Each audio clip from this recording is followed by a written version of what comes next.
before we commence to minutes or anything else, we have received a new appointment back to the committee again, Mr. Robert France, who's been appointed by Commissioner Brandon Garrett, filling the slot of Charlie Coleman, who, as many of you know, was involved in an incredibly serious accident last Saturday. I've seen him twice. Lee Powell was with him yesterday. They have moved him from a standard floor to the rehab where his rehabilitation could be 10 to 12 months. And it was a very serious surgery. I got to look at the x-rays and it just made me, I'm still having trouble about that. So Mr. Plunkett, may I call upon you to administer the oath? I will. Mr. France, I'm not judged to do this, but I'm more than happy.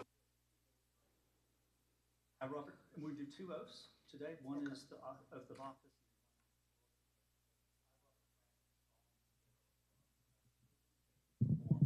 The duties of the office of the 2005 Charter Review Committee in Richmond County, Georgia, to the best of my ability. Further solemnly swear or affirm that I am not the holder of any unaccounted for public funds due to the state or any political subdivision or authority thereof, that I am not the holder of any office of trust under the government of the United States, any other state, or any foreign state, which I am prohibited from holding by the laws of the state of Georgia, and that I am otherwise qualified to hold said office according to the Constitution of the United States and the laws of Georgia, and that I will support the Constitution of the United States and this state. So help me God. So help me God. And the loyalty oath reads, I, Robert France, a citizen of Augusta, Georgia, and being an employee of Augusta, Georgia, and recipient of public funds for services rendered as such employee, do hereby solemnly swear and affirm that I will support the Constitution of the United States and the Constitution of Georgia. So help me God. So help me God. Thank you, Mr. France, and thank you, Mr. Plunkett. Yay. Welcome back, Rob. You betcha. For those I sent everybody an email, successfully got it through the city system yesterday. I hope you all received it. But Charlie is in at Doctor's Hospital, and they've just moved him to room 633. He's going to have rehab 3 hours a day. So if you would please call Faye to make sure we're not overpopulating he's got a lot of visitors. His wife's trying to police that a little bit, but. Okay, excuse me 1 second.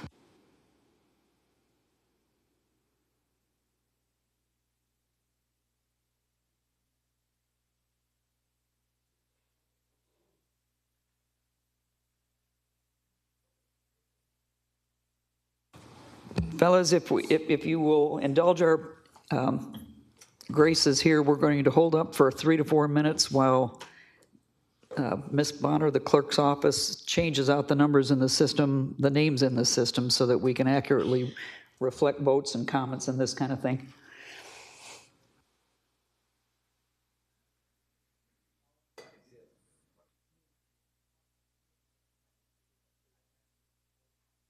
I can show you pictures.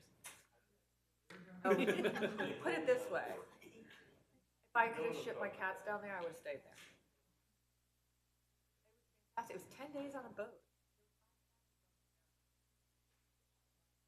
Snorkeling was good. One night we were moored next to Jeff Bezos, and one night we were moored next to Sir Dyson. We didn't have a nice boat. They did. Dyson's boat was $70 million, and then they retrofitted it. Pardon? That a world of good that would do me. Like 85 down there right now. It was a trip of a lifetime. It really was. I swayed for a week. My friend is a captain, so technically he was the captain, but we all chipped in, yeah.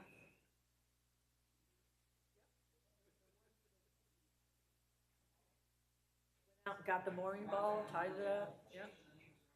I was telling him it was funny because the next morning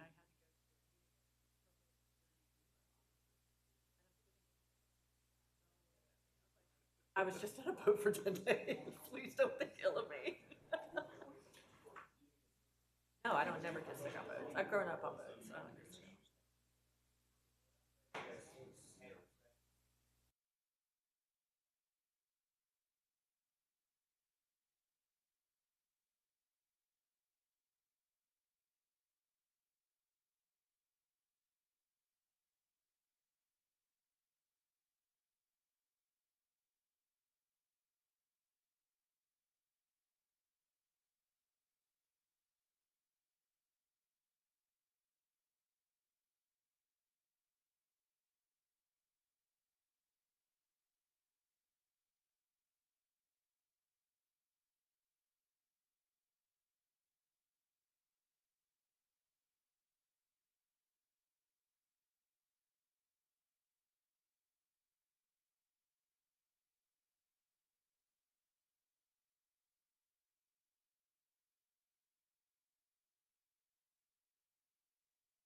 Roll.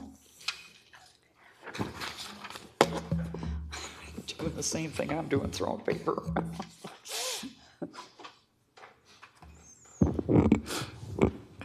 Ms. Backus. Mr. Bryant. Mr. France. Mr. Fouché. Mr. Gaines. Here. Mr. Palmer. Here. Mr. Pearson. Mr. Powell. Ms. Robinson. Ms. Wilhelmie. Here. Did I leave anybody? You missed Mr. Lewis. Mr. Lewis. Lewis. Frank. Okay. Present. I knew I missed somebody. All right, Mr. Lewis. Thank you. Thank you, Frank. Okay, if we can stand for the Pledge of Allegiance. I pledge allegiance to the flag of the United States of America and to the republic for which it stands, one nation, under God, indivisible, with liberty and justice for all. Thank you. Under public speakers, can I call Dan Funch to the podium for 3 minutes? Well, good morning. I hope everybody's making preparations for this weekend. So I'm here this morning to comment to address some comments that have come back to me about the whole issue of non-disclosure agreements, which I think is important. The first objection that was raised was that businesses need secrecy to do their work. And I would say that it is the public's work, and the public's work needs to be done in public. We're not talking here generally we're not talking about a protection of trade secrets or that kind of stuff. I would draw your attention to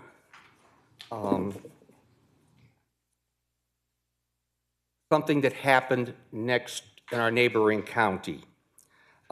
It's been said that commissioners don't sign NDAs. Well, it's been reported in the press that Commissioner for District 3 in Columbia County did sign an NDA. And this morning in the Augusta press, we find the following quote. Board members agreed that this reluctance of the end user, presumably kinetic infrastructure, ... So here we are, 3 weeks before they make a final vote, and it is still, to the public, to the press, to anybody else, no one really knows who is going to operate these data centers over in Columbia County. And that's because there's an NDA in effect. So that's kind of my first point. Real quickly, I want to make a second point. It's been said, well, these are economic drivers. Now, this is really about data centers, so it's kind of off my topic, so maybe I'll skip that. So what about, as I think the attorney mentioned, that this is really a matter for ordinance? And I want to refer you to a quote from James Madison, founder of the United States. And in Federalist 10, he says, no man is allowed to be a judge in his own cause, because his interest would certainly bias his judgment and, not improbably, corrupt his integrity. NDAs should not be left to the commission to self-police. I encourage you to put it in the charter so that these are things that the commission is bound by, so the commission can't decide yay or nay, just, willy-nilly. I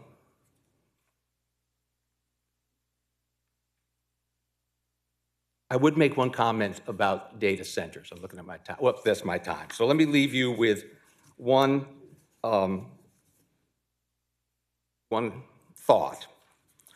if I can find it. If people are not willing to do business in public, then they should not be doing business with the public. NDAs, I think, are an important thing. They should not be left to future commissioners to self-police, and I encourage you to include it in our revised charter suggestion. Thank you. Thank you, Mr. Punch. If at all possible, we are taking that topic up again in a working session this afternoon at 1:30 in room 492 upstairs. If you are able to come, we will certainly acknowledge questions and conversation about that. 1:30? 1:30. Room 492. Thank you. All right. And then let us welcome Mr. Richard Jones, who is coming because we've had a number of conversations of late that are accountability oriented and quite needed. And I think Ms. Natasha, he is going to see about presenting his work order so that that can be shown up here on the screen.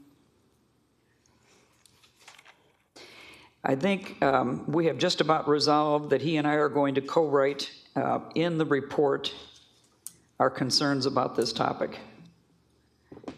And I would also encourage each of you to be working on take a look at your past minutes and so forth and see what issues require some further fleshing out.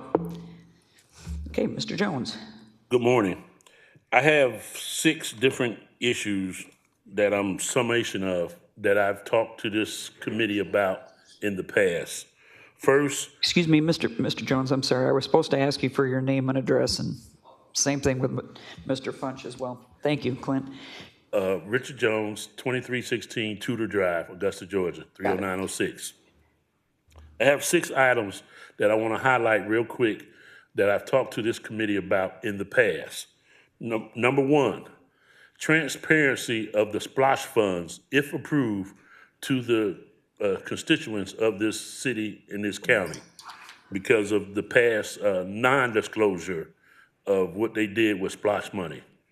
Number 2, warranty verification of work on capital major projects for this city so that we will not continuously get ripped off on projects that the city wind up having to go back and redo again, i.e. 401 jail location and Diamond Lakes as 2 examples, okay?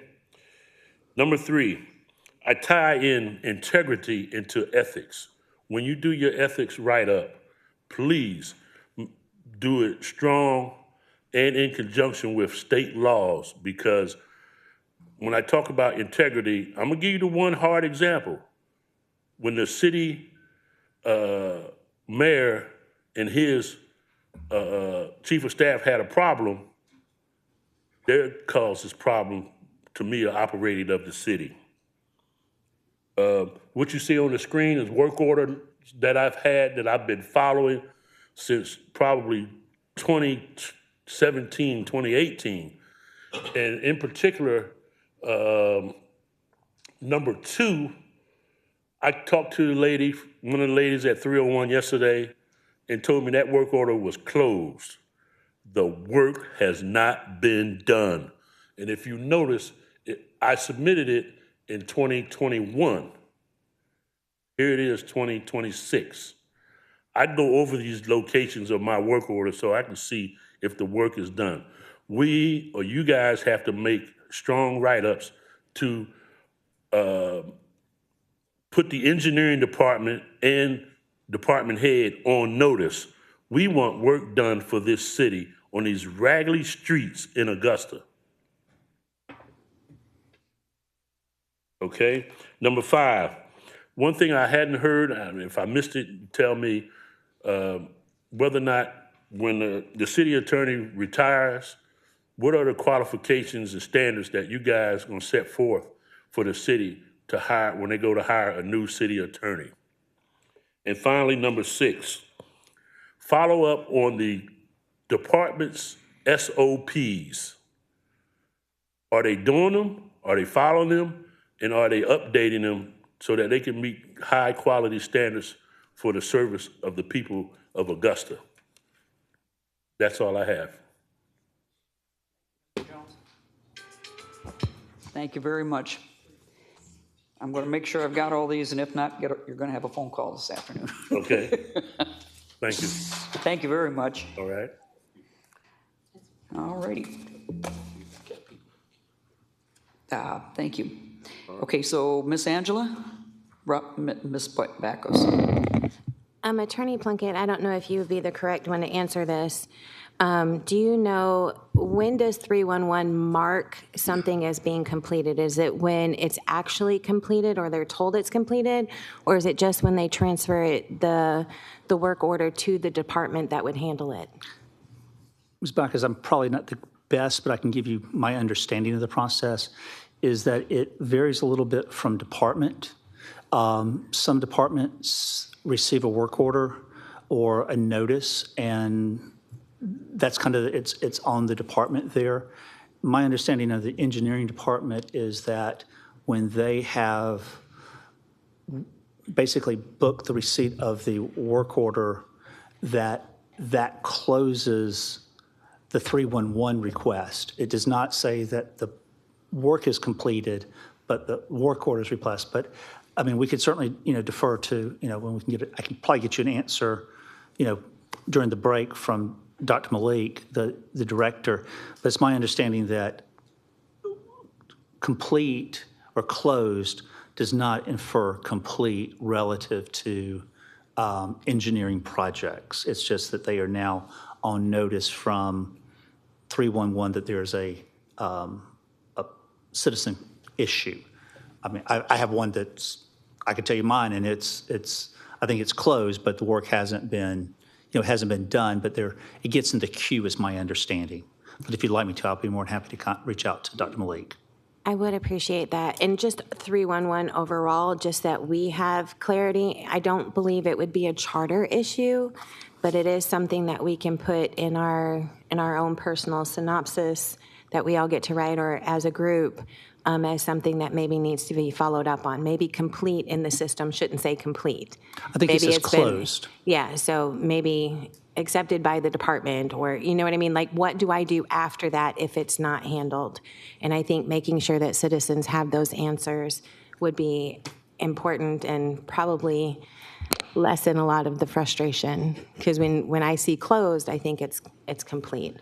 And just to clarify his other question, hiring the city attorney, that job description is written by HR and put out, correct? It can be either essentially a job description, but it also can be set forth in the charter. If you recall, I think y'all put in the charter certain requirements for the administrator. And so you can do that if you'd like. Job descriptions evolve a little bit, so that's always what's tough about putting something in there. And the other part is, on occasion, you'll find that one restriction may not be met. Historically, I think educational, not for attorneys, but you'll oftentimes see that education may not be met, but if you were hiring them in the private sector, you may say work experience exceeded that. So it's certainly nothing wrong with putting it in the charter if you'd like.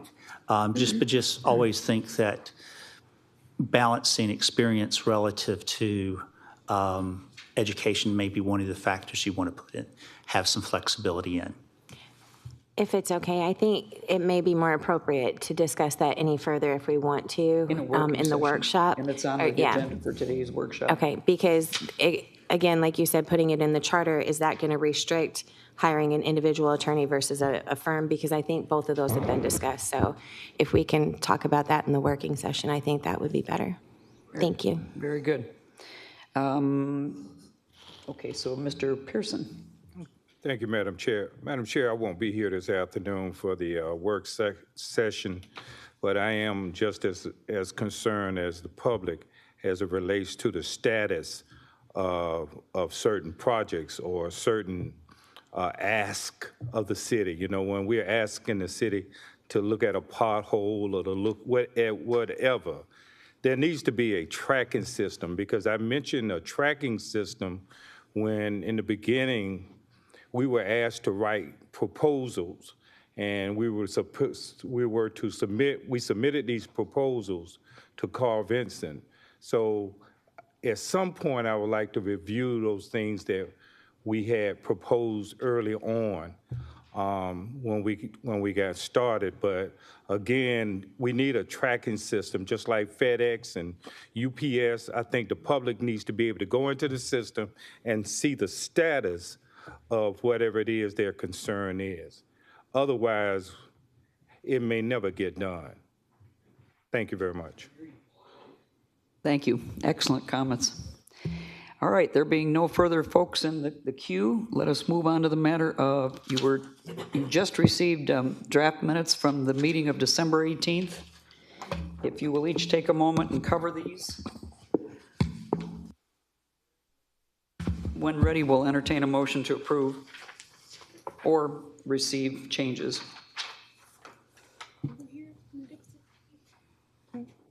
December 18th, I said December 8th, I'm sorry. Last time I was in the workshop.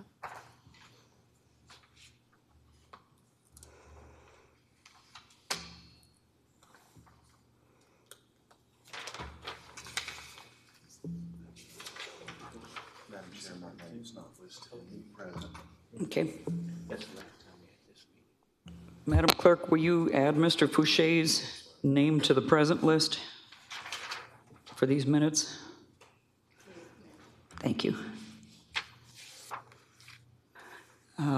Ms. Backus? Two things. My name is misspelled. I don't know that that's important, but there's no C. There's no C in my last name, and it's on there twice. Secondly, at the December 18th meeting, the chair did make a request to the clerk to get with Parks and Rec about scheduling the town halls, and I think that should be noted. Madam Chair, if I can. Yes, ma'am.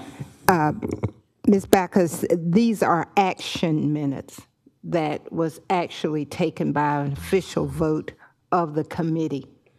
What you just mentioned was a directive regarding, but it was not acted on by the committee itself. Okay. So that's the difference. And we have been working on that, and I have been personally working with the chair for those scheduling of those public hearings. So we are working on them, but it would not appear in the minutes. I understand. I know I missed the workshop last time, but I did go back and watch it. And I know in the workshop, you weren't there, of course, but then the discussion was brought back up about whether or not we should even do town halls and if it should be a review. But I thought that had been settled last month. That's why I thought it was important to be added, just for the record, that we did actually agree on doing that. And then it seems like we've backtracked. So I do understand what you're saying, Madam Clerk. Thank you. Okay. We're technically supposed to have a motion on the floor to accept before we go into my friend down here. Yeah, that's exactly what I was going to tell you. Been so polite to. All right, can we have a motion to accept in a second, please? Motion to accept as is. Okay, so that is Mr. Gaines and Mr. Powell. Let's go to Ms. Lena. Have you got, Ms. Bonner, you've got your light on? I'm sorry. Okay, no worries. So let's just cover a couple things. And I can second the clerk, and I had many conversations about trying to schedule town halls. The difficulty in doing so in public forums is the months of January and February have basketball tournaments. So that's a no-can do. We can meet downstairs in the Beasley Room, I think was the only one that was available. And then we're going to get to this later in the meeting. We're going to get back to the consequence, what we think is going to be the rollout after we hear from everybody else. And Mr. Lewis. There are a couple other places that we can look into, like churches in the neighborhood. Maybe we can get some of those churches involved. We could. I think the question is, do we do town halls at this late juncture, or do we do a reveal and then move on? And that's the question we'll have to answer at some point. Okay, are there any other, we got I'm sorry? Madam Is it my turn? No, I think it's Ms. Backus's. Did you still have your light on? You're in the queue next. Oh, I thought it. Sorry. I think that, just to clarify, when we did discuss town halls last month, we had agreed to do them before we actually completed everything. The community has been very vocal about wanting to see, or wanting to hear from us about what our final recommendations are before they're actually final, while they still can be changed if need be. So I think waiting to do a final reveal isn't gonna meet that standard that that we had brought forward at last month's meeting as a concern.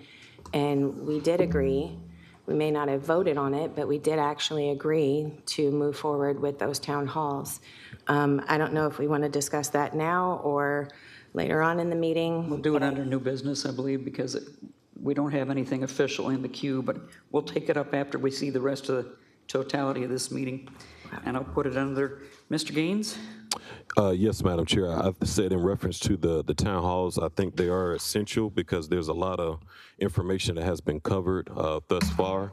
And it's important that we go ahead and bring the public up to date because there's a lot of folks that have 9-to-5 jobs that they haven't been paying attention to this regularly. So even if, and I understand that Carl Vincent Institute has to be able to compile all this information in a reasonable amount of time to get this out, but I don't think there's any reason to not to have a town hall for the community just to have the information of what we have done thus far. Okay. Ms. Robinson. Procedurally, we are currently on the discussion of the minutes. My motion, I don't know if I need the motion. We need to table this discussion so that we can move forward with the agenda. Very good. All right, we have a motion on the floor to accept the minutes as submitted for the meeting of December 18th. Please cast your votes.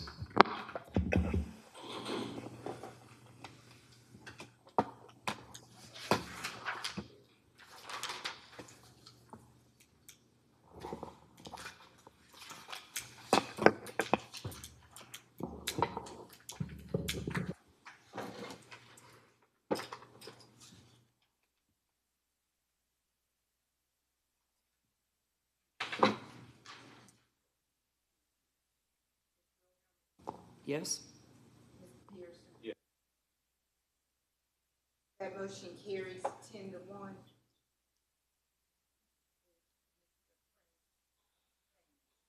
Sorry, Mr. France abstaining. Thank you, Madam Clerk. All right. And Ms. Davis, Dr. Davis, is she here in the? Dr. Yolanda Jackson. Jackson, pardon me. Here, I'm here. Excellent.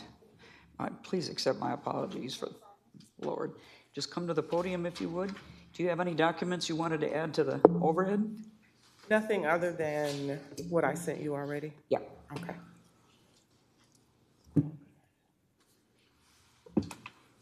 Good morning, everyone. Madam Chair and committee members, I'm Dr. Yolanda Jackson, and I am the interim director of the compliance department here for the city of Augusta. Our department consists of 3 divisions. We handle ADA, EEO, and DBE, which also covers our local minority and local small business programs as well. I do have experience in all areas, but I also have a wonderful staff who has experience in each individual division. So, Madam Chair, I provided to you our suggested language updates in the matter of the EEO language that is currently in the charter.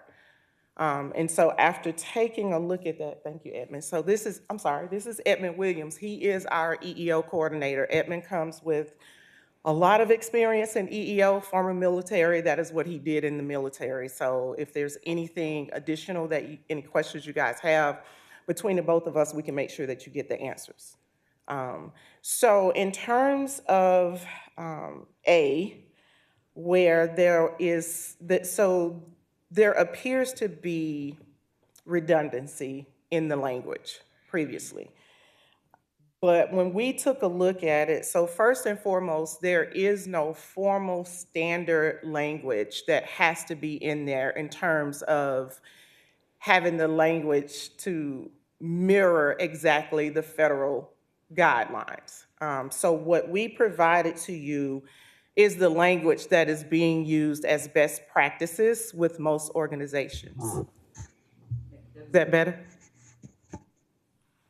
We can hear you. I was going to ask Edmund if he could just pull it down so we could see the first line, because you're referring to A and B, and there you go. That's better. Yeah. So that'll align with what you're saying. Thank you. Perfect.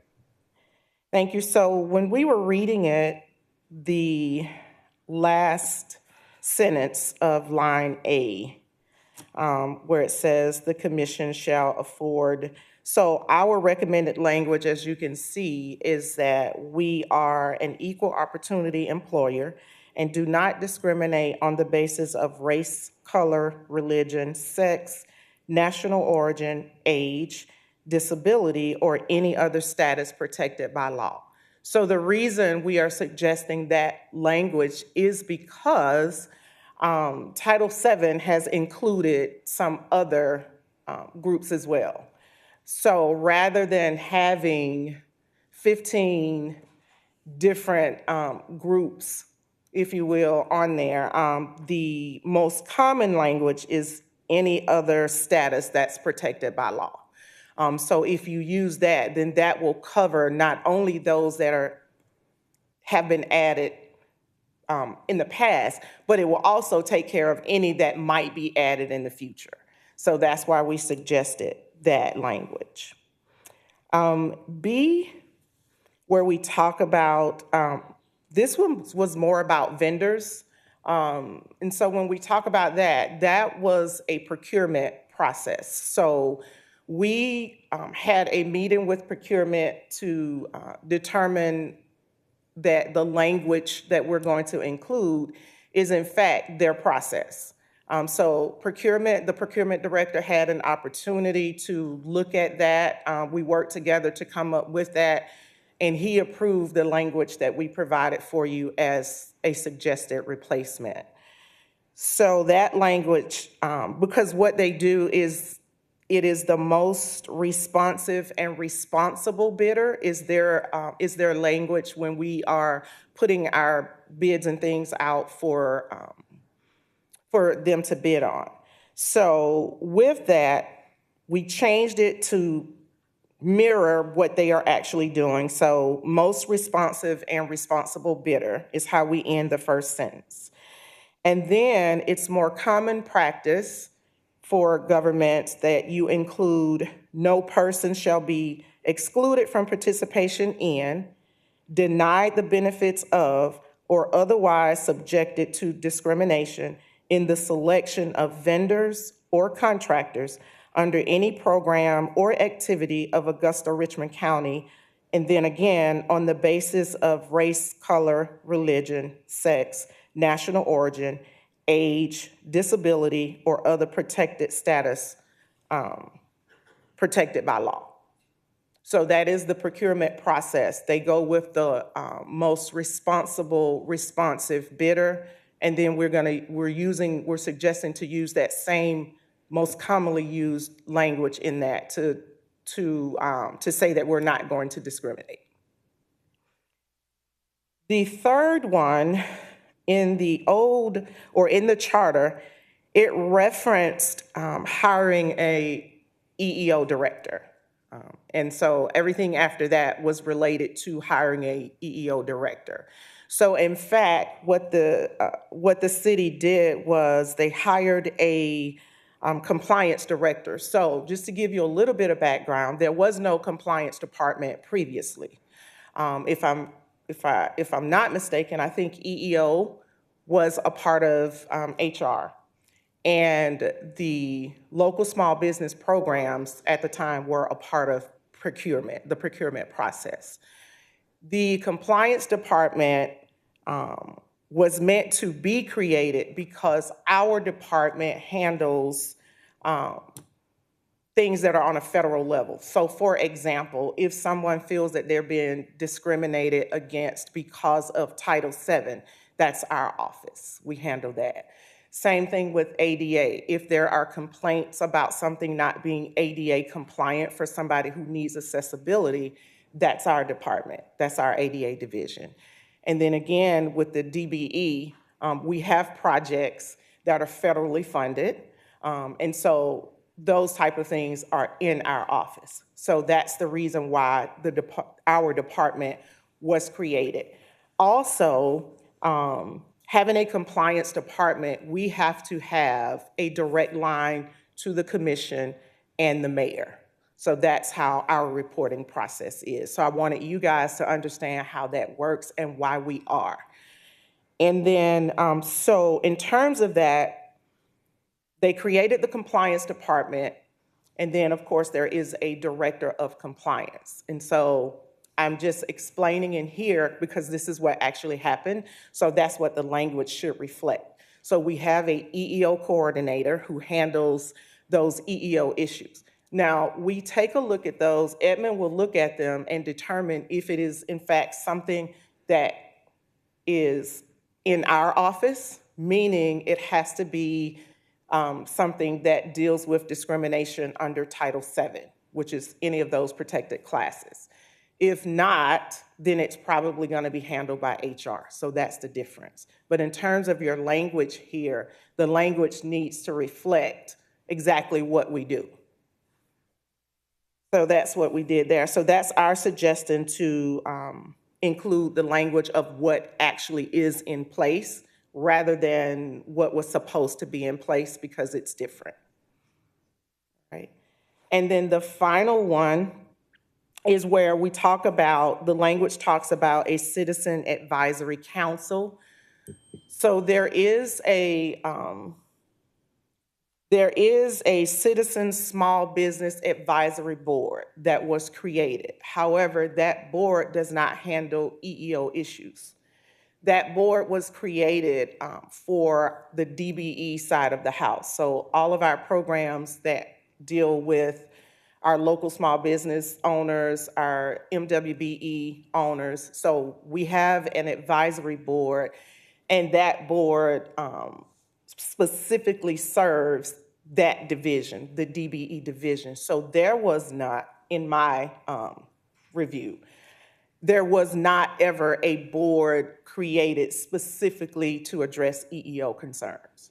So again, we thought that the language needs to reflect what actually happened as a result of that. So those were our recommendations. So we can take any questions that any of you may have, if you have any. If there's anything in the language that you don't understand or you want further clarification on, Edmund and I are here to do that. I do want to take an opportunity to say that as the interim director of the compliance department for 2026, we have talked about the need for compliance across the organization. So those are some things that I have for suggestions for this year, because that is one of the issues that a lot of the citizens of Augusta are facing, because each department sort of operates in its own silo, if you will. So being in this purview and having dealt with this for over 25 years, there needs to be compliance across the board for every department in order for the organization to function the way that it needs to, and for the citizens of Augusta to be able to say that I can either go to this department and find out what I need to find out about what's going on in my area, and things of that nature. So that is one of the suggestions for this year, is that we are suggesting that we come up with ways that we can become compliant across the organization, because there is a need there and it's necessary. So I'll take any questions if you have any. Let's start with Ms. Robinson. Good morning, Dr. Jackson. I appreciate the clarity provided, the original information that was provided for the equal opportunity section. The spirit of that was to make sure we weren't hamstringing the ability for procurement to find the most qualified people. So I appreciate the additional clarity in that. For Section C, I see the compliance department is part of that. And this question may not be for you specifically, but it may be for Carl Vincent. Okay. I remember in our original charter, we did have a listing of departments. Do we still retain that, or did we decide that that was going in ordinance?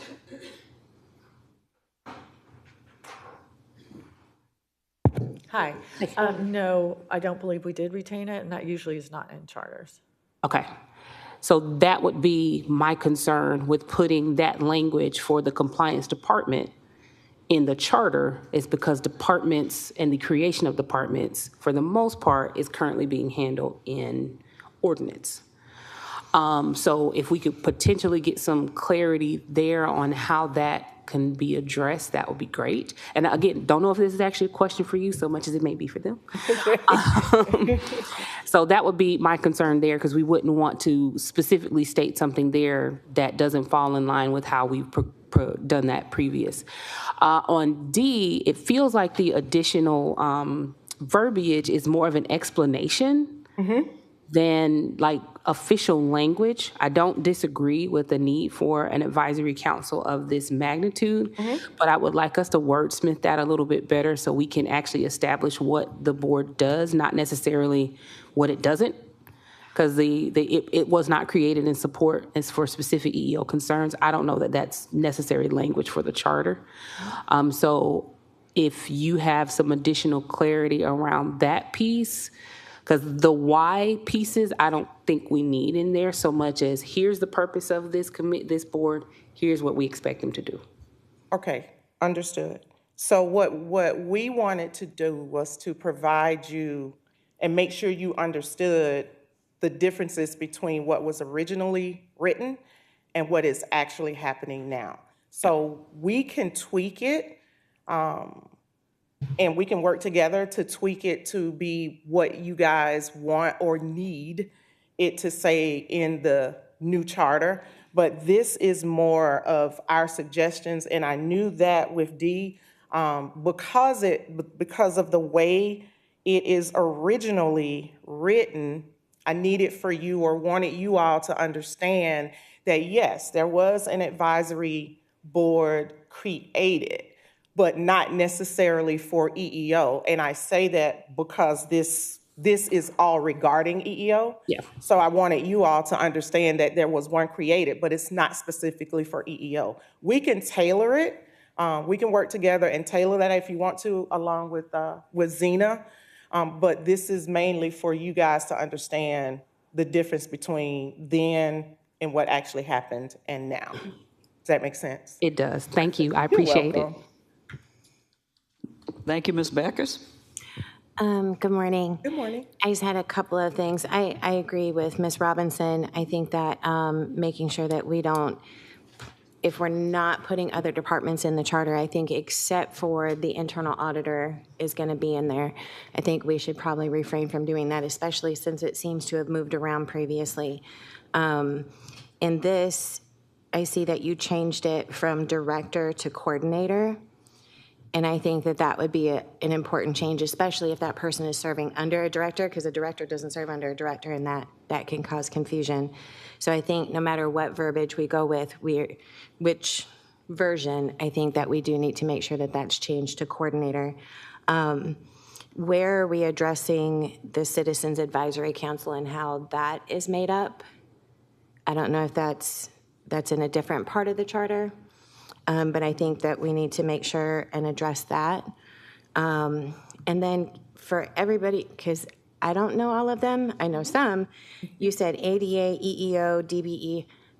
What are those? So ADA is the disabilities, right? So that's what ADA is. EEO, of course, Equal Employment Opportunity. So DBE stands for Disadvantaged Business Enterprise. So it is a federal certification that certifies small businesses in that program, because until recently, like back in October, if we receive federal funds for projects in the transportation arena, so we're talking about federal highway, airports, aviation, transit, then what was happening is there was a requirement to put DBE goals on those projects. That did change in October. That's a different meeting, but it did change. But that's what that stands for. Now, for our local programs, we have the local small business program, the LSBP. It used to be, if you were familiar with, it used to be the LSBOP, the Local Small Business Opportunity Program.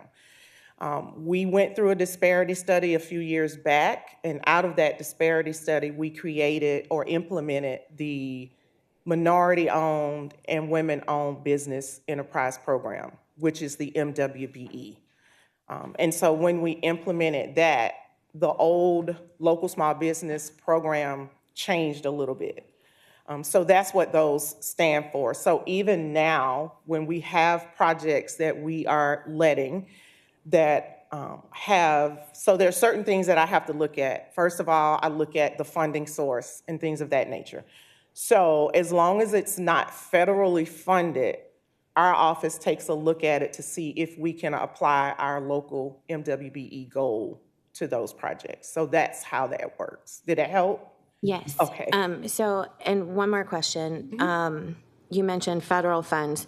Does the compliance office also handle grant compliance? So for instance, our accountability courts get SAMHSA funds. Of course, HCD gets HUD funds. All of those are federal. Do you guys handle the grant compliance as well? We do not, but we should. We should know. We should know. We should know every single department that receives federal funding, because anytime you receive federal funds, there are requirements attached to those funds. So for example, I handle transit.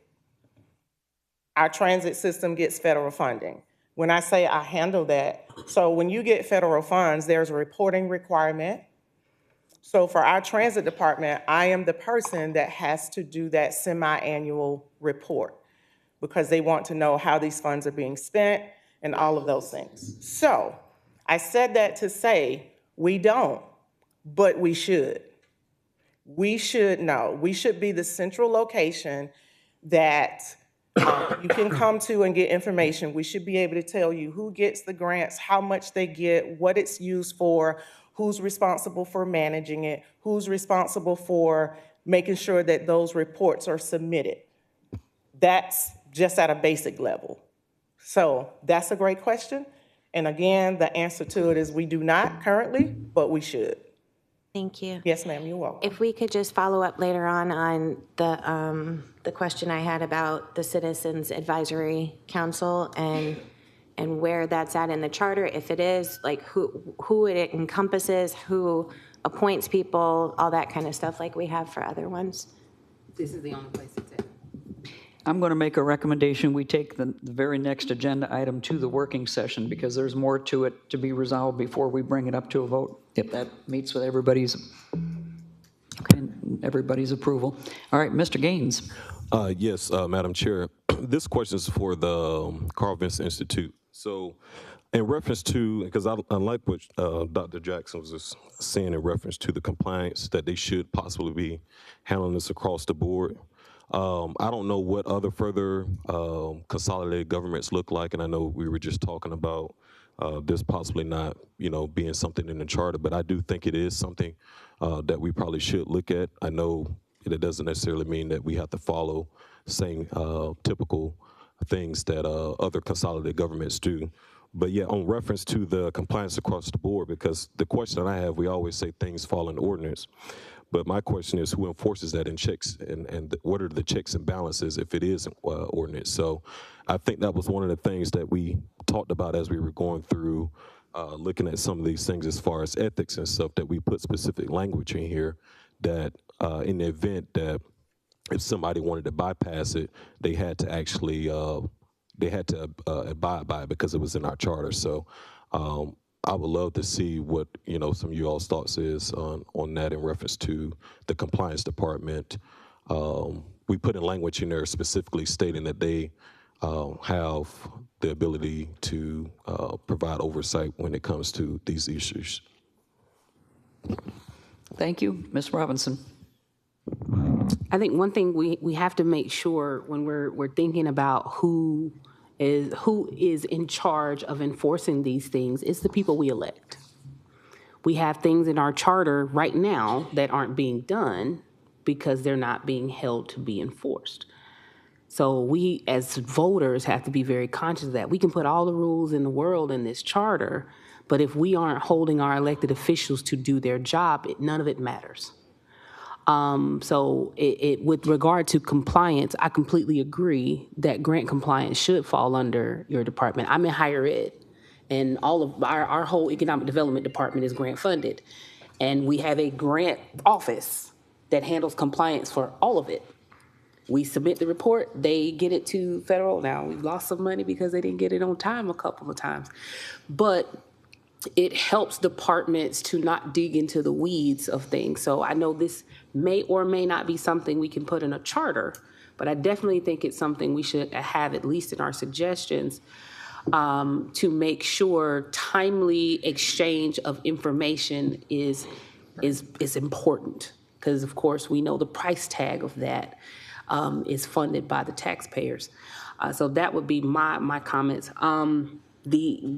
We as taxpayers have got to do a better job of holding our elected officials accountable, period. And I will preach that until the cows come home.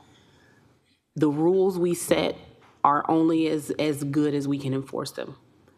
So I know that was just a little comment on my little soapbox here, but again, appreciate the work. Are there other things that you think should fall under compliance in this regard that don't?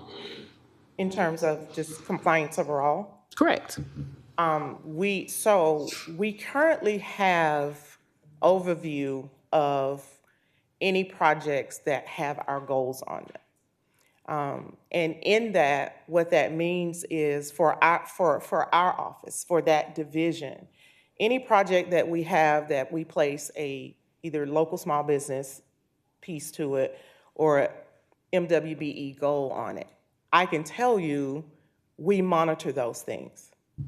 We monitor those projects to make sure that when the contractor submits their information to procurement, there are documents that they have to submit with that bid to say, this is who we're going to use to meet that goal. These are the businesses that we're going to use.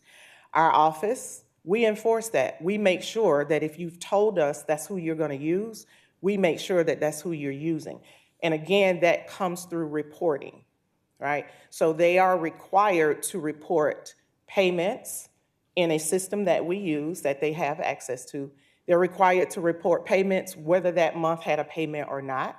We look at that. So every month we're looking at audits. We audit the project every single month to see if those subcontractors are being paid, if they're being utilized, and then if I see that they're not, I generate a conversation with that contractor to say, my system notices you have not paid ABC subcontractor in 6 months or 3 months.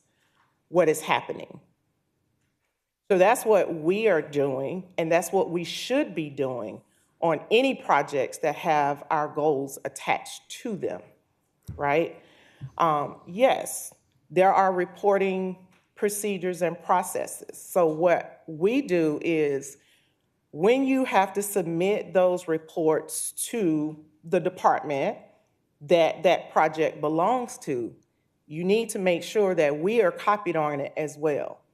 So those utilization reports, sometimes certified payroll, all of those things, we should be getting access to that so we can be accurate in understanding how and why a subcontractor that you've said you're going to use is not being used. In addition to that, we also monitor, because if you remove a local small business, minority-owned business, from a project that we've already approved for you to use, there's a process for that. If you did not follow that process, I'm asking questions as to who, what, when, where, how, and why. So that's how we are monitoring that, but our hands are tied if we can't get every department to do that. Now, this is my last question, and I'll yield the floor. Does your department only handle EEO-related compliance or general compliance for any type of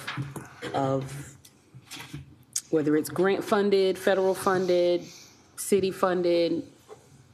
So that's a good question. So our divisions are ADA, EEO, and the DBE division. But compliance as a whole, any of those things, grant compliance should be in our office. It should be. There's no question about that. It should be. So I don't want to give the impression, though, that we're trying to be in anybody's business. That's not what it's about. What it is about is making sure that if we are getting those funds, we know exactly, we can report back to you, we can report back to the commission, we know exactly who's getting it, how much they're getting, what it's for, but more importantly for us, who is managing that? Who has the reporting responsibilities for that money, right? Again, I do that report to FTA twice a year for transit because that comes through our office. But again, if you're getting grant funding, somewhere there's a reporting requirement. So who's doing that? It doesn't necessarily mean we have to do it, but we need to know who is doing it. Thanks. You're If welcome. I can add on to that. Go ahead. And to kind of clarify that a little bit, when it comes to federal fundings, right, federal funds that we receive, there's normally a EEO portion piece in there that has to be sent up. When the information is not sent up, I get a call. But again, if I don't know anything about it, I can't track it or make sure that it is being reported as needed, because a lot of those forms, let's say engineering, they may not even know what that form is. So that's what kind of clarified that a little bit. Right. So there's a lot that our office has responsibility for, but a lot of times, if we don't have the information, we can't provide it. So a lot of times we are receiving questions about certain things that we knew nothing about. Ms. Backus? Who is over grant compliance? No one. To my knowledge. It might fall under finance, but it's the department itself.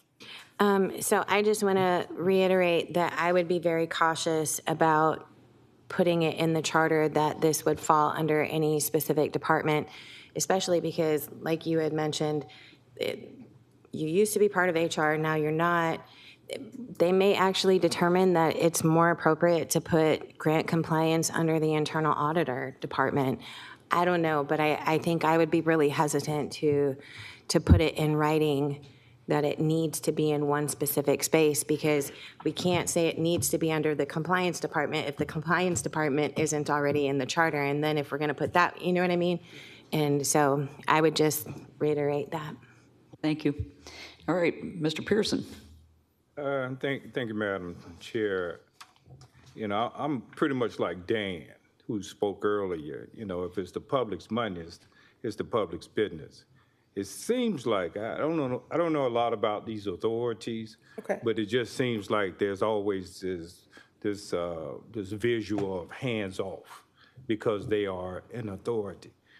But then when you listen to the evening news, you see situations where, you know, seems like it could have been prevented. You know, the threat of people maybe serving time, it could have been prevented. You know, many times you hear the commissions not wanting to do audits. They don't want you, apparently they don't want you involved. Again, this is the people's money, and I really don't understand any of that. Maybe I'm just not smart enough to understand it, from a common man's perspective, I don't understand any of it. Any of it. You spending my money like it's your money. And again, we shouldn't be running a mom and pop store here in Augusta. Thank you very much. Madam Chair, if I may. Yes, ma'am. To your point, Ms. Bakos, you are absolutely correct. It may not necessarily need to be in the compliance department based on how you're doing the charter revision, but it needs to be somewhere. It needs to be somewhere so that there is some accountability for what is happening. You all as citizens have a right to understand what's happening, right? And you won't understand that if it's not anywhere you can see it, right? So I agree with you in that perspective. Even if it doesn't come under compliance, it definitely needs to be under somewhere. Right. Thank you, Dr. Jackson. You're welcome. I think the committee has agreed to move this topic to the working session this afternoon, and we will take it up then further. Do you all need me to be available at the work session or no? I think we're going to be working with these folks who pretty well tell us how we're going to structure what appropriately should be ordinance, what appropriately should be in the charter. Perfect. Thank you both. Mr. Williams, appreciate it. You're welcome. And just follow up with me on this. If you want us to tweak it a little bit more, we'll get with Zena on that if you need us to. All right. We'll be more than happy to do that. Thank you all for your time and your attention. Is your office here in the building? Yes, ma'am. We're on the 5th floor. Okay. I may come wandering up to find you in a little bit. Yes. The EEO and ADA division, we're right next door to each other. They're Suite 520, and then I'm in Suite 530. We share the floor with Board of Elections. So Board of Elections is on one end and we're on the other end. Perfect. Madam Chair, Thank you. Yes, Ms. Beggars. if I can just ask, we don't have copies of that, so if we're going to be discussing it in the workshop, would you be able to, I don't know if the clerk can get us copies, that way we actually have the information in front of us. And I think Carl Vinson Institute and Attorney Plunkett would probably need copies as well. Well, and any member, yeah, we'll need copies. We tried for an hour to get Attorney Plunkett a copy yesterday, and it goes back to Apple versus city system problems. But yes, we will take care of that this morning and have that ready for the working session. Thank you very much. Let me know if you need the copies. I can get them to you if you need them. All right. Excellent. Thank you all so much for your time and your attention. Thank you for your time and preparation as well. All right, I think I'm going to move on to new business and ask Carl Vinson to briefly comment on urban and suburban tax districts. Madam Chair, before you move forward, you probably should just either by acclamation or by vote accept Ms. Receive as information? Yes, please. All right. Can we agree that we should receive as information Dr. Jackson and Mr. Williams' recommendations? Madam Chair, I think we can do it in a motion form. No worries. I move that we receive as information from Dr. Jackson the information. Second. Okay, that's Mr. Lewis and Ms. Robinson. Any discussion? Clint, did you have something or no? All right, let's go ahead and cast our votes.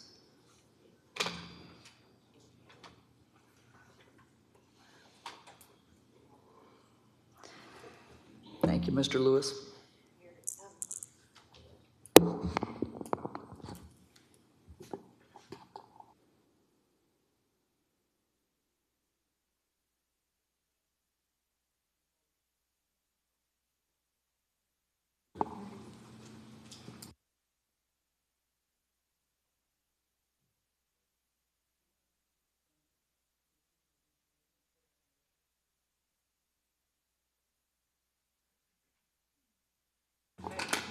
Yes, ma'am, voting yes. Mr. Pearson? Yes. It's unanimous. Thank you. Thank you. All right. I'm not sure if Dr. Facer or Ms. Brill are going to be presenting here, but thank you. I'll take the first stab at it. Yeah. So you'll recall in the work session, we discussed the urban and suburban tax districts, which has been an ongoing question. After clarification from the finance department, we noted that if you did away with those, there are a couple of issues that would compound the financial challenges facing the city. One is the tax cap, and that would cause the city to lose about an additional $6 million.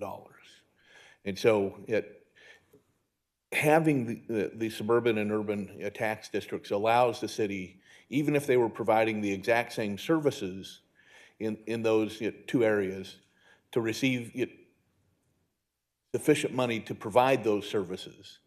And the city's policy is to tax people for the cost of that service being delivered and to treat that in a similar fashion across the urban and suburban tax districts.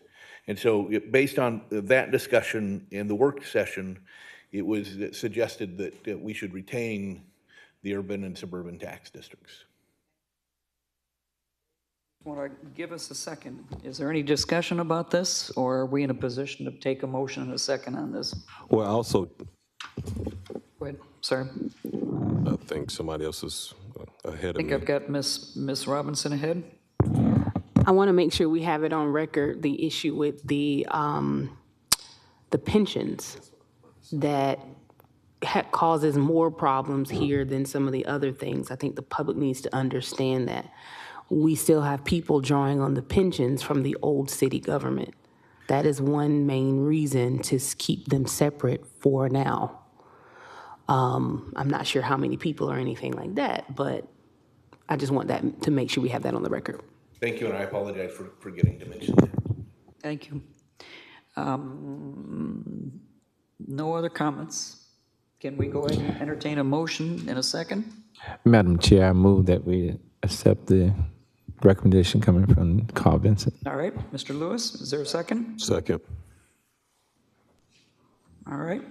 It's been moved and seconded. No other folks in the queue? Wait, Ms. Robinson has one apparently. We need to actually state the motion. Okay, so we are moving to accept the recommendation to retain the urban and suburban tax districts under section 1-34 and 1-36, items E, F, and H. Thank you. I just have one question. If we're not changing it, do we actually need to make a motion to keep it? I think for clarity's sake, I think it is helpful to do so because there have been so many pieces coming and going in the chart. It just helps for clarity's sake. Okay, Mr. Lewis? And one more fact, we're rewriting and making recommendations to the charter, so it has to be recorded. All right. If there are no other comments, let's cast our votes.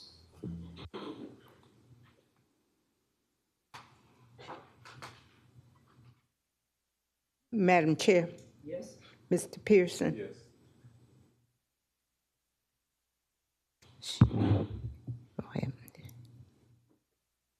It's unanimous. Thank you, Madam Clerk. Thank you, members. Dr. Facer, can you speak to retaining of the special services tax districts? Yes. So this is a provision, and I want to thank my colleague Lori Brill. It pointed out that actually within the state of Georgia's Constitution, counties and cities are given the authority to have special taxing districts. The reason to have it in the charter, if you so choose to, and to keep it in there, is just for clarity's sake, because you have the suburban and urban tax district, just to make it easy for somebody in the charter to recognize that it's there, referencing the constitutional provision that authorizes it. Very good.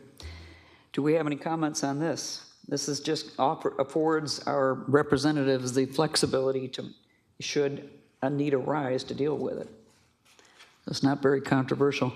Can we entertain a motion in a second to accept? I motion that we accept and retain the special services tax districts language in the charter, section 1-37. Thank you. Is there a second? Second. Okay. Madam Chair, if I might. You might. We would recommend that we add in a reference to the constitutional provision that grants the right to create those special tax districts. That is a writing privilege. Do we need to add that into the motion? Just for clarity's sake, I think it would be useful. All right. So, Ms. Robinson, would you accept that amendment? So I'll amend the motion Okay. to retain the special services tax districts in section 1-37 with the additional language to give the commission the ability to create special tax districts As referenced in the Constitution. as referenced in the Georgia Constitution. Okay. Second. Thank you. All right, Ms. Backus, or you had. Yes, ma'am. You just need to make sure to mention who's seconding it so that the clerk can get those notes. Yep. That's the amended one. Okay. Very good. If there are no further questions, please cast your votes.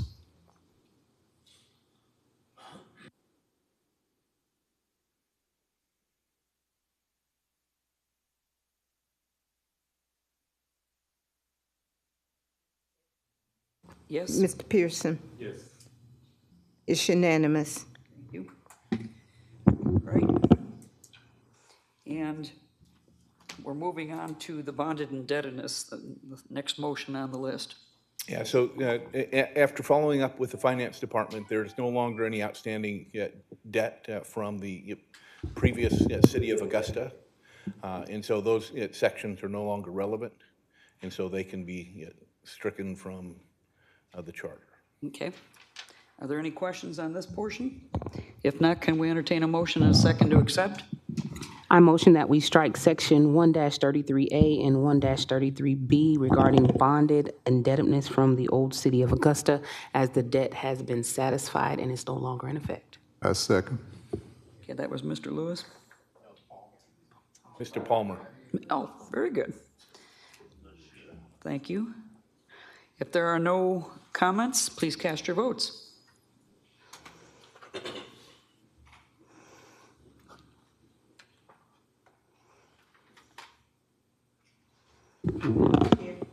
Yes? Mr. Pearson? Yes. It's unanimous. Thank you. And finally, I don't know how Mr. Lewis, I'm sorry. Yeah, Madam Chair, I just want to make sure that Ms. Bonner had the last second by Mr. Gaines. Yes, So yes, we've sir. got Ms. Thank you. Robinson and Mr. Gaines. Mr. Mr. Gaines. Palmer. Wait a minute. The last one, the indebtedness, it was Ms. Robinson and Ms. Palmer. Yeah, the one before that. That was Mr. Gaines, Ms. Robinson and Mr. Gaines. Thank you. Yep. Thank you, too. Appreciate that, Mr. Lewis. CVIOG, we were going to delve into some court considerations that we need to take up later today. Yeah, so we have finalized the review of the civil court, and based on our review, there is nothing in the charter language that is not already exactly in the local legislation in Georgia statute, and so there's no need for that. We just finished that review and have not had a chance to let the judge know, and so that is on our list to do it post haste, so that you don't surprise her by striking it from the charter, which is our recommendation, because there is nothing in the charter that is not in state law. So you're suggesting that what state law would cover the civil courts? That's correct. And so therefore you would strike the language just to clean it up and make it consistent with state law? That is correct. Okay. I think we are to deal with that on the working session this afternoon as well? No, we do not have that. All right, so we need a separate motion. Are those the only issues that you're finding with the courts as is? Yes, yes. And so, Madam Chair, I think the preference was to advise the courts prior to you taking any action. okay, So we won't appear to be, we cut out their court, when we didn't do it that, so. that's a, So we can have a kind of skeletal structure on the courts, if you will, to simply say that there's a magistrate's court, there is a civil court. Let Lori deal with it. So all of the courts except for the civil court is covered under state law, the code, so you don't need that in there. your civil court is created by local law. You and Macon are the only jurisdictions that have it. I don't necessarily think you need it in there because it is in the local law, but, if it's a city, usually they'll have the municipal court in there. If it makes you more comfortable, we can put the bare bones that there is one, there is how the judge, like, take it from the local law and put those bare bones parts in it. But that's up to you. I think Hopefully that I'm is probably explaining wiser. myself.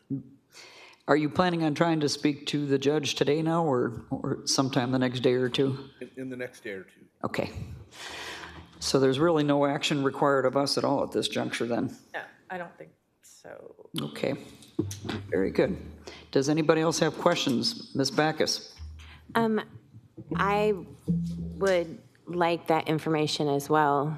Like, I don't really, I heard what you were saying, but I don't really know, like, will that change the courts? I hear you talking about a judge, but we have a lot of judges and we have a lot of residents, and I don't understand what that change potentially could mean to us if it's passed, if it's a change at all, because you said it's covered by local law. So would that be?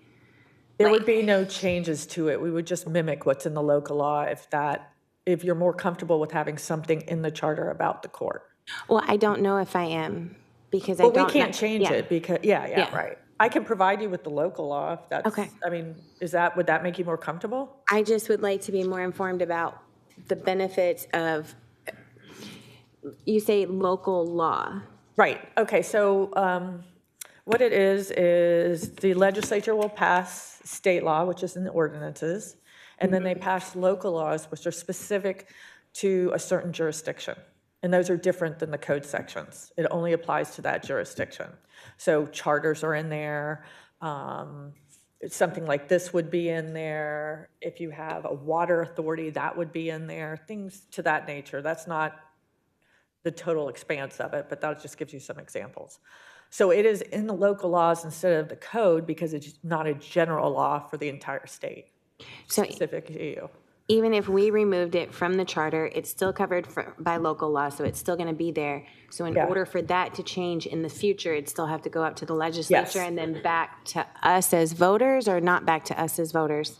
I'm just wondering how that works. Oh, yeah, if Augusta wanted to change anything about the civil court, they would have to go to their local delegation or somebody within the legislature from the Augusta area and have it changed. Okay, thank you. Yeah, sure, no problem. I'm sorry I wasn't more clear before. Oh, no, I apologize. waiting on coffee to Very get. confusing topic. It's also very confusing to the layperson to understand Yes. the local law and ordinances, so by no means, it's even confusing to some lawyers, so don't worry about it.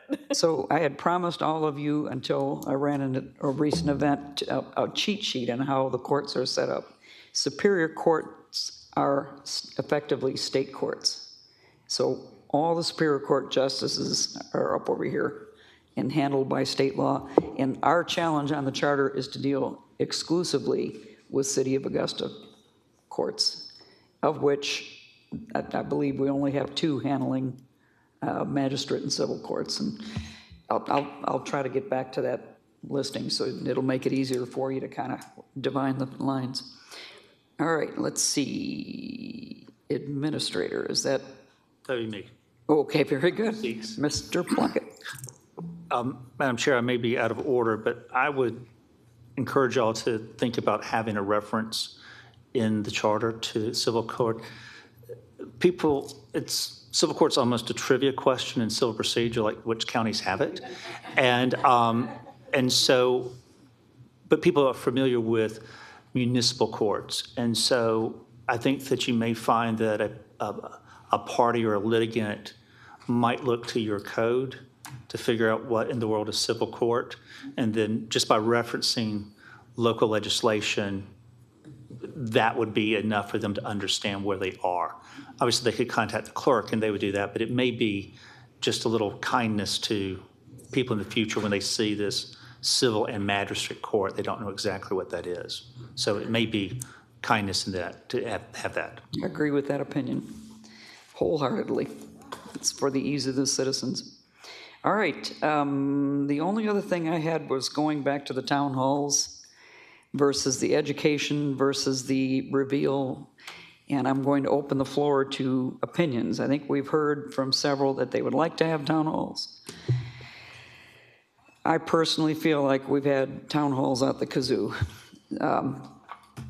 Ms. Robinson. I think as a unit, we voted to not send like our not corrections, but recommendations and things back to the commission. We voted on not doing quite a few things. So I don't know that having town halls that we do this, well, let's talk about it before we do it, makes sense at this point, because everybody has voted that they didn't want to do it between the commission as well as us. Agreed. I still believe education is very important. Absolutely. We got a lot of, and not meaning to toot my own horn here, but we got a lot of questions in response on the ethics article that was in the Augusta Press. And I think if we continue to do that with a lot of things, that brings a lot more clarity in that regard. Not saying, I'm not advocating we don't do town halls so much as it's, what's going to be the purpose of those? And we as a body have to understand that purpose before we stand in front of a bunch of people. Because if we set the standard that, oh, well, you still have time to give us recommendations before we do anything, but that's not what's happening, now we just have a bunch of people angry at us and we're catching strays. So we have to be, as a body, succinct on why we want to do town halls and when. And make sure we put out the correct messaging so the expectation is, are we educating people on what we did, or are we expecting them to give us comment? Thank you. Ms. Backus. I think when we began this process, we made a commitment to our community, not only serving up here, but we also made a commitment to hear them throughout this process and to make sure that their voices were valid. When we began, there was a lot more people in this audience. And I think what our community has learned from our own actions is that we're not listening to them. And you continue to go back to pulling back from the things that we said that we would do, not following our own rules. We're seeking accountability from our government in this charter, but we're not being accountable. So if you want this to actually pass, I mean, the commission's already kind of ruined it for us by not allowing it to go back to the vote anyways. You're gonna lose even more people because you're not allowing them to be heard.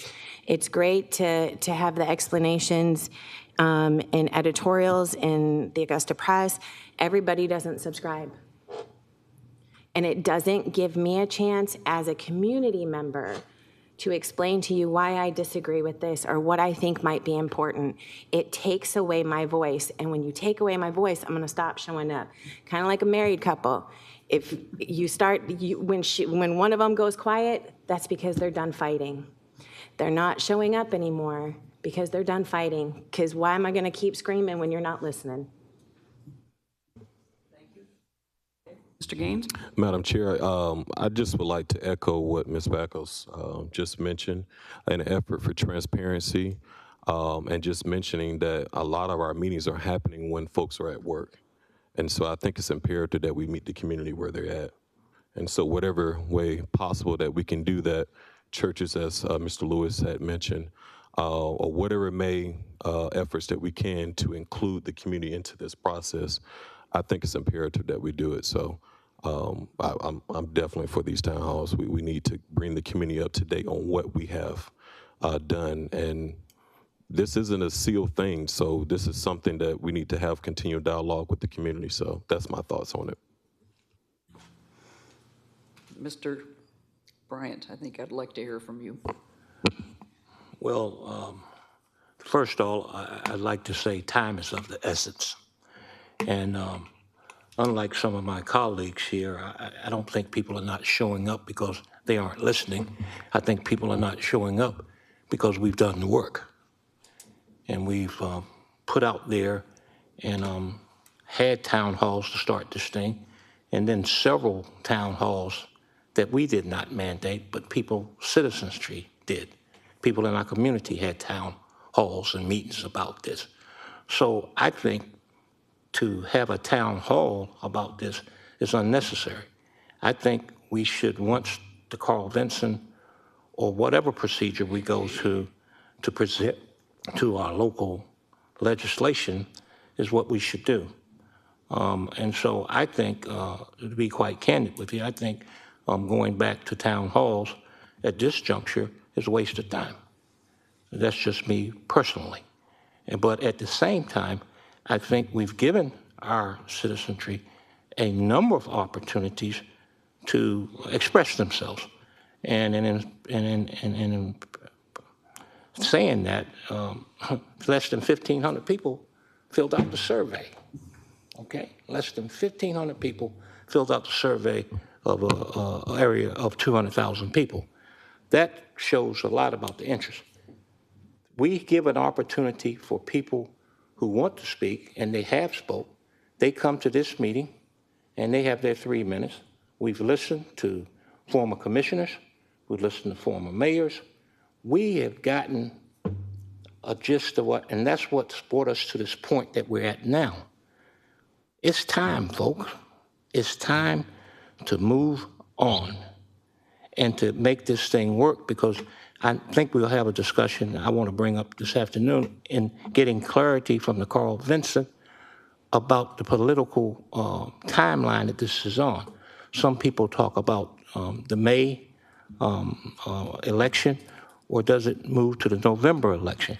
I've been hearing conflicting things that if we don't get it on the May ballot, it's not going to be on the November ballot. I heard this morning that that's not necessarily true. So I think we as a committee have done our work.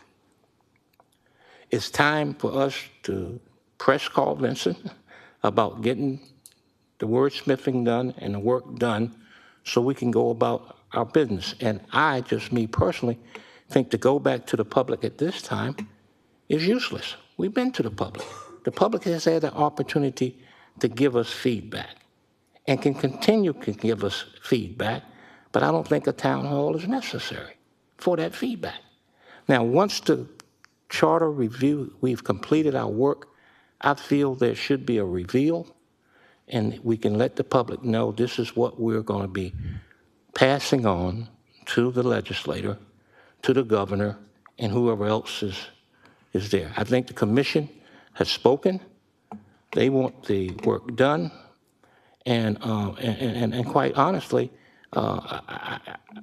if the commission has spoken, and that's where we're at, our job here is not to question what the commission has done, because it's already done. So we were, by resolution, mandated to do a charter review. And I think we have done an exceptional job of reviewing the charter. This committee is not the same committee that I came on 6 months ago. We have moved on. And I can tell by the voting that we do here, very seldom is it 10-1, most of the time it's unanimous. So I feel we have done the work. Now, if members of this committee or others want to continue to have town halls that they feel is necessary, that's okay. But I don't think it's our job right now to do that. I think we move on, let the Carl Vinson do their work, and once their work is done, then we can provide a reveal to the public of what we're going to move on to the legislators, and we move on. And right now, it's January. No, it's February. Okay? And we're talking about trying to get this on the May ballot. I'm concerned now, can we get it on the November ballot? Because if you don't get it on the November ballot, you got to wait a whole nother year. And so I think we do what we need to do to push this on, and then let the public, or those who in the public, because I think you're going to be relatively surprised of what I'm hearing out there, is that the public is very satisfied with what we've done so far. Yeah. The thing I say is, I've said this before, what do you say when they say it? You know, you heard me give this thing about my granddad. What did you say when they said that? And my thing is that we as a committee should speak in one voice, as one committee, and given the fact that we're not always going to agree, but once the vote has been taken, I as a committee member are on board. And to continually to bring up a divisiveness there that's not really there, I think is missing the spot of what this committee is meant to do.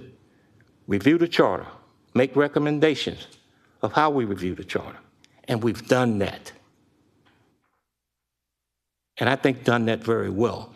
So, Madam Chair, it's just my and former committee members, I hear my colleagues, but I don't think town halls are necessary at this time as much as moving the process along so we can make sure that we meet the mandate to get it on the ballot, either May or November. That's the bottom line. That's the most pressing issue for me right now is how do we get it to the ballot? And so I'm gonna be very interested this afternoon in conversations with Carl Vinson and the rest of you and legal and everybody else in trying to find out exactly what the story is. If we don't make May, does it go to November? If we don't make May, it doesn't go to November, it goes all the way to another May. I don't know, I'm hearing conflicting things, so let's talk about that. But the discussion right now is not more town halls. I think the public has been informed, they can continue to be informed, and yes, I agree, people got more things to do than show up to town halls or come down here because they're worried about feeding their families and everything else and getting that done. And we're getting ready to go into a major snowstorm, ice storm, whatever. That's going to kill us for about 4 or 5 days too. You know Augusta and weather. But my suggestion would be that if anyone wants to still have town halls and discuss this, I know a number of you have spent time at those town halls. And I think we got all we need to do what we need to do. Now we need to do it and then take the final product and say, public, here it is. This is what we're sending forward and move on. Thank you, Coach. We have Ms. Backus. Madam Chair, Ms. Robinson wanted to ask a question real quick before I speak. Sure, Ms. Robinson. What is every member on this committee prepared to do if this is voted down? I need everybody to consider that. We made one major change in this charter that could be very insightful for this community. Are you prepared for it to be voted down? Will the last year of your life being here on Thursdays and all of the meetings have been worth it if it is voted down? We have to consider that the people speak with their votes, not us. We represent the people. That's all I have on that. Thank you. Okay, now, Ms. Backus, did you have another comment you wanted to add? Yes, ma'am. I just wanted to kind of respond, I guess, and add my opinions. I disagree. It is our job to question the commission as citizens. I think it's our duty to question our elected officials. I think God even allows us to question him, and no elected official is above him. So I disagree. I think it is our job. What is not our job, what was not in the oath that we took, was any mandate to get this on the ballot at a certain time. That was not part of our job. Our job was to do this the right way, to involve the community, not so that they can come in here and listen to us, so that sometimes we can sit down, be quiet, and listen to them. Because ultimately, they are going to be the ones that make the decision on whether or not this moves forward. And if we're talking very transparently, there were 3 sanctioned town halls. Those 3 sanctioned town halls are the only ones that all of our members attended. So it doesn't matter how many we've had up until this date or how many we've participated in, because if we're listening to the community, even at those town halls, and other people up here that have attended know that the question has come up as to how come there are some committee members up here that show up to the town halls in the white districts, but not in the black ones. But if it's a sanctioned town hall, maybe you guys will all show up, and those community members will still have a chance to be heard, because in reality, we haven't given them that chance. And what we're doing right now is we're proving to our community that we're no different than our commission, where we said that we would do something, and we're backtracking on it and refusing to. Okay, Mr. Gaines. Madam Chair, I'd like to make a motion that we have like sanctioned town halls prior to the completion of this charter review process. Okay, is there a second? I second. Okay, Can I be recognized before we? you bet, you bet. Mr. Fouché, I believe. Is next. Thank you, Madam Chair. Mr.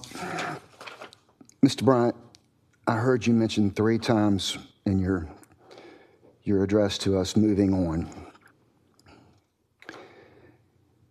Moving on requires passage of our work. Failure is just not an option. I don't know how many more town hall meetings are needed to satisfy the proponents for more town hall meetings, but I think we should probably address that. I support the motion for knowing how many town hall meetings are needed to meet that requirement.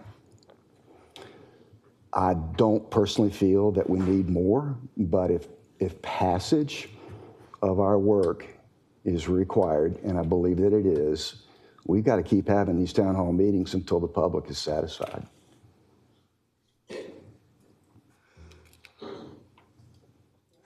That's all I had to say. Okay. Mr. France? Thank you, Madam Chair. I guess my question would be, there are pros and cons to both, having them and not having them. I guess my question would be, how many town halls, how many additional town halls? One thing I would suggest, there are about 1 or 2 major drivers to me in this charter review that's a major change. And I think everyone would recognize is that city manager piece.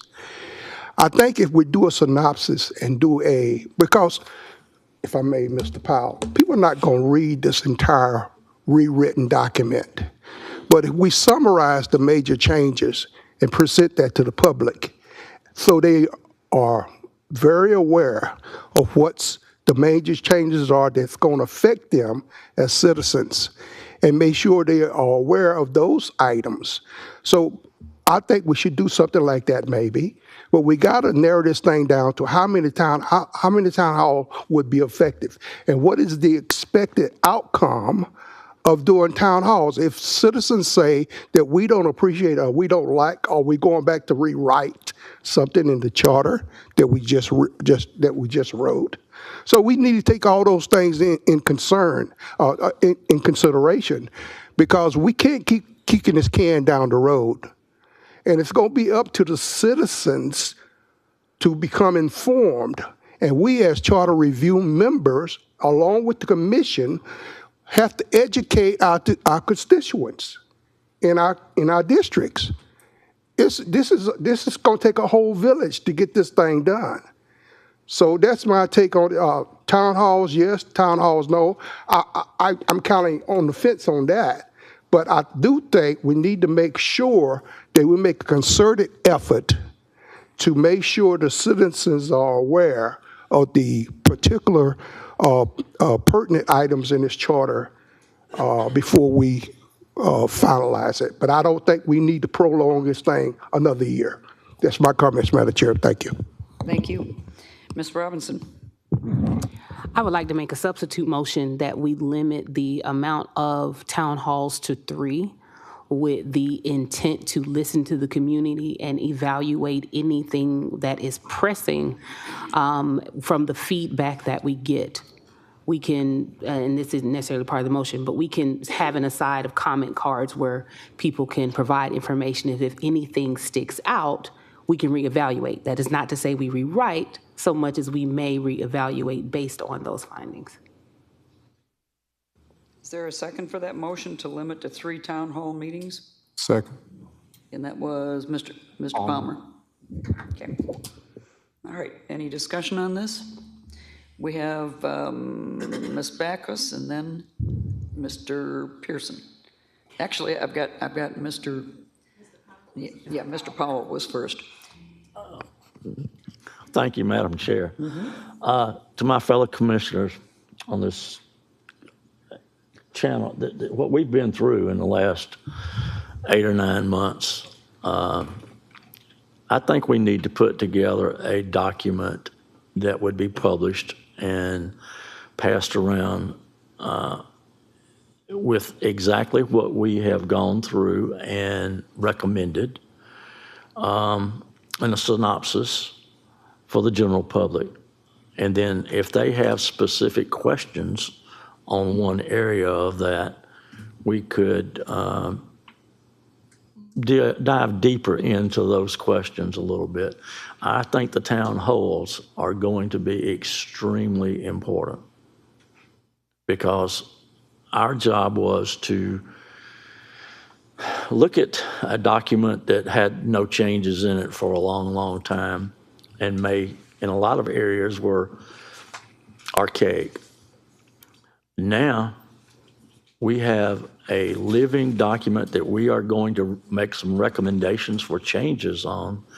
And a lot of the city citizens, voters, who are either going to approve or disapprove this, they need to know more about the changes we're recommending.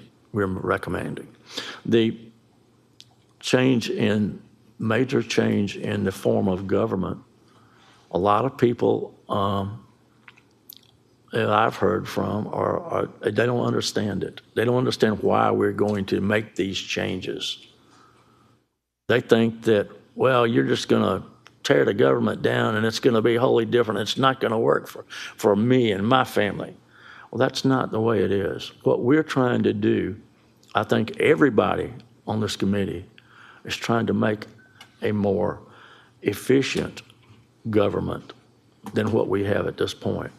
I think that everybody up here wants our government to be transparent. But in a lot of cases in the government, you can't be as transparent as everybody would like. Our biggest job is not, in my opinion, the recommendations we're going to make. Our biggest job is going to educate the public in what changes we're proposing. And because those are the people who are going to make the decision whether what we've done in the last 8 or 9 months works or doesn't. So I think town halls, actually, to be honest with you, I probably would recommend each committee member up here have a town hall in their district. Because there are some districts where people may have a hard time getting to a meeting. And there are some districts where a lot of people will show up. But again, our biggest obstacle right now is educating the voters on what we have recommended. Thank you, Madam Chair. Thank you, sir. And Ms. Backus. I would just ask for clarification.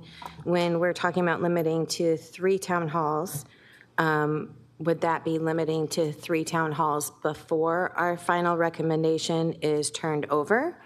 Because I think depending upon when this recommendation or when the proposed charter changes go onto the ballot, we may need additional town halls.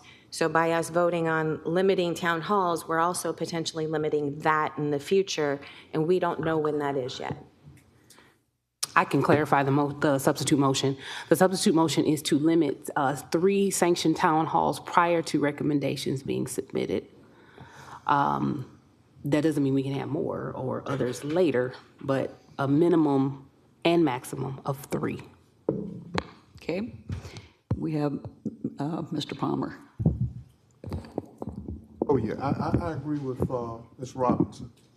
Yeah, the clarification was sanction so we can all participate. The point for me was being sanctioned that we all participate instead of having in each district.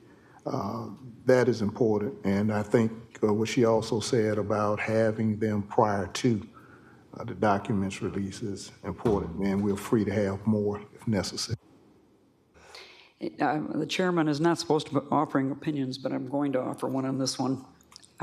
Here is where I stand on this. I Madam think. Chair, Madam, Yes, sir. You're out of order. Okay, thank you, sir. All right, let's cast our votes. Thank you, Frank. Voting on the substitute motion. Voting on the substitute motion to limit 3 town hall meetings, sanctioned town hall meetings prior to the submission of the document. Minimum and maximum. Minimum and maximum. So it will be 3.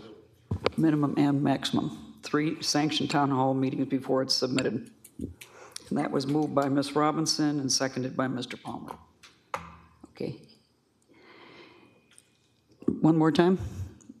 Yes, Madam Chair, I apologize. No worries. I don't want to I'll hold read this vote up, but I want No, to there was make a sure substitute I'm clear motion. what the substitute motion is. No We're worries. saying that we're voting on having 3 sanctioned town halls prior to the submission of the charter Yes. as it's rewritten. And no fewer and no more. Thank you. So three is the number. Okay, any other questions? Let's go ahead and cast our votes.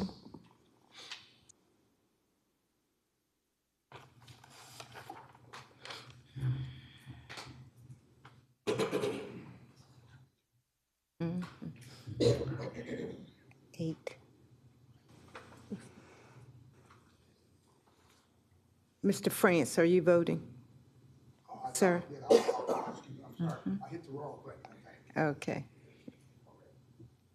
Madam Chair. No. Mr. Pearson.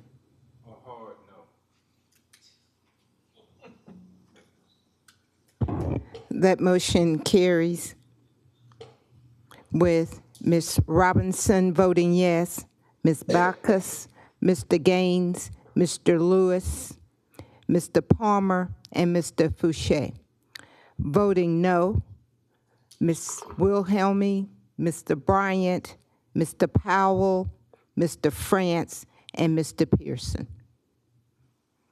So is that? No, I understand that, but I'm looking at what was the vote? 6-5? 5. Mm-hmm. It says 6-3 originally. Okay, thank you.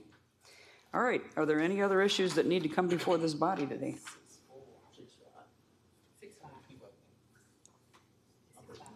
If not, let's go ahead and stand adjourned and know that the next meeting is 2 weeks from today, February 5th. We're also convening at 1:30 this afternoon in room 492. All right? Let them look at this.